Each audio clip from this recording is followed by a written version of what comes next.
Okay, welcome back. Lesson 30, more applications involving percent. Many times it's good to use the proportion, is over of equals percent out of 100, to solve percent problems. Let's just dive right into an example. The freshman class of 450 students is 36% of all students at the state college. How many students go to state college? And I have hint, try to use, is over of equals percent out of 100. Or sort of another take on that is part to whole equals percent out of 100. So I always like to, in these kinds of problems, I like to think about what's the part and what's the whole. Well, the freshman class of 450, that's the part, right? So part to whole, all the students, well, that's that go to state college. Well, we don't know that. So the whole is unknown, equals percent, 36% out of 100. So again, it's often good to lay out this type of proportion when solving these types of word problems, okay? And once you've laid this out, and you can see I have it pretty much written out here. Once you've laid this out, we grab another color, you can simply cross multiply and solve. And then check to see whether your answer makes sense. Okay, so 36x equals, well, 450 times 100 would be 45000, 45,000. And then, of course, to solve for x, we're going to divide both sides by 36. And for simplicity, we're going to use a calculator on this part. And for time's sake, so 45,000 divided by 36. So 1,250.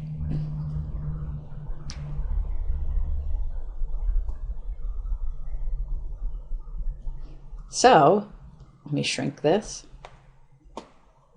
So if x equals 1,250, that answer actually makes sense. How come? Because the question was, how many students go to state college? 1,250. And that makes sense that the freshman class then would be 450, because that would be about 36% of that amount. So I always try to, go with gut instinct. Clearly 1,250 is more than 450. And so we know, we just have a feeling that that answer is in the right ballpark. Okay? So again, just try using is over of equals percent out of 100 or part to whole equals percent out of 100 to deal with these kinds of problems. Let's try the next slide. Percent increase and decrease problems.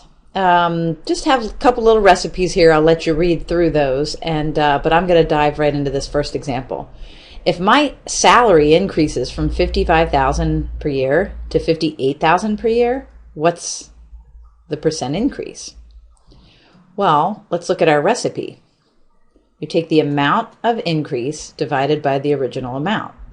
Okay, so the amount of increase, I'm just going to write that out. Amount of increase divided by the original amount. Well, if it went from 55 to 58, it increased by 3,000. And the original amount, or I like to think of it as the starting value, was that 55,000. So the trick with this is that you make sure you divide by the original amount. And now let's literally key that in. So 3,000 divided by 55,000. And now clearly that's a decimal, but we can convert it to a percent because we want percent increase. So you're looking at about a little over 5% increase, 0.0545. So this is approximately 0.0545. So if we round to the nearest percent, really close to a 5% increase. Okay, let's try again. Suppose there's a budget crisis at a local business and an employee's hourly wage goes from $12 and is cut. So let's say hourly wages are cut from $12 an hour to $10 an hour. What percent decrease is that? So we have the recipe here, very similar in nature to what we did a moment ago. So let's take the amount of decrease. Well, if you went from 12 down to 10, the amount of decrease is 2. And then again, always divided by the original amount. And so that means the starting value. So you started at $12 per hour. So let's type that out and get a decimal. So 2 divided by 12. So really close to 17%, 0.166666. So that's approximately 0.16666. So really, really close, rounded to 17%. So again, we're looking for the percent decrease. Okay. Let's go ahead and see what's on the next slide. Percent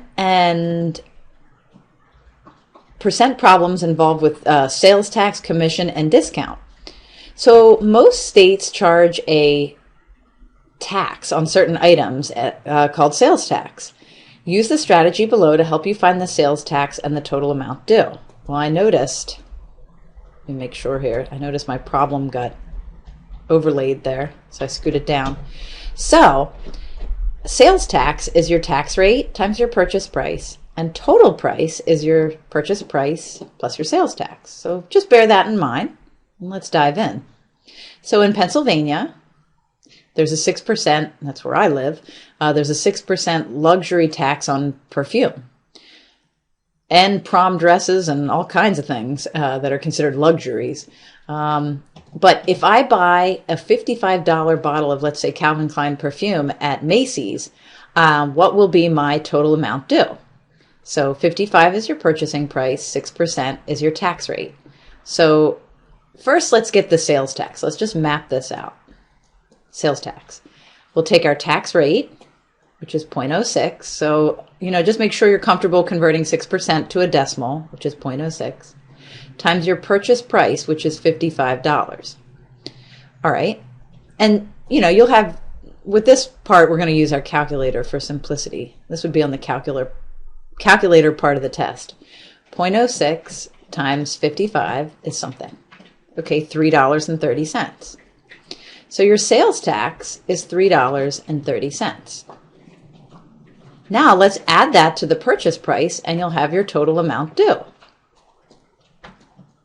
So the total due then would be the $55 plus the sales tax. So you're looking at $58.30.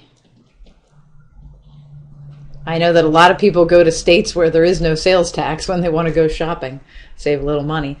But this is nice because it gives us a feel for computing the sales tax on a particular item. The trick is to take whatever percent it is, convert it to a decimal, multiply it by the purchase price, and you'll get the amount of sales tax. So amount of sales tax, $3.30 for that problem, and $58.30 for the total amount due. Okay, hope that helps. Let's see what we have on the next slide. The next slide is a little statement on commission. I don't know if you ever had a job where you were in commission. I used to work in sales and I'd get 3% commission off of whatever the sales for the store were that day. It was sort of a dress store. A wage is a payment for performing work, and an employee who is paid a commission as a wage is paid a percent of his or her total sales. So if I want to know how much commission I'm going to get, I'll take my commission rate times my sales for that day. So let's say a car salesman gets 8% commission from the sale of a car. Today he sells a $15,000 car. How much commission does he earn from that sale? Well, now we know the recipe. So let's take the commission rate, again, constantly converting our percent to a decimal. So now I know you're comfortable. So that's 0.08 and now times the $15,000 car. And we're just going to key that in. So 0.08 times 15,000. 1,200. Pretty nice chunk of change. So $1,200 would be the commission from that sale. And that's why I had a friend that was a car salesman, and he said sometimes you'd make a whole bunch of money in one month and no money the next month. You know, it just depend on what the sales were. So it's kind of up and down game.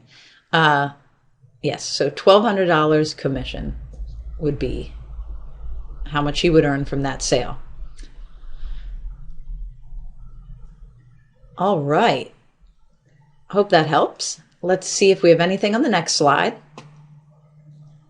Yes, and I believe, yep, this is our final slide for discount and sales price. And this tends to be something people are comfortable with because if you're like me, you love to shop.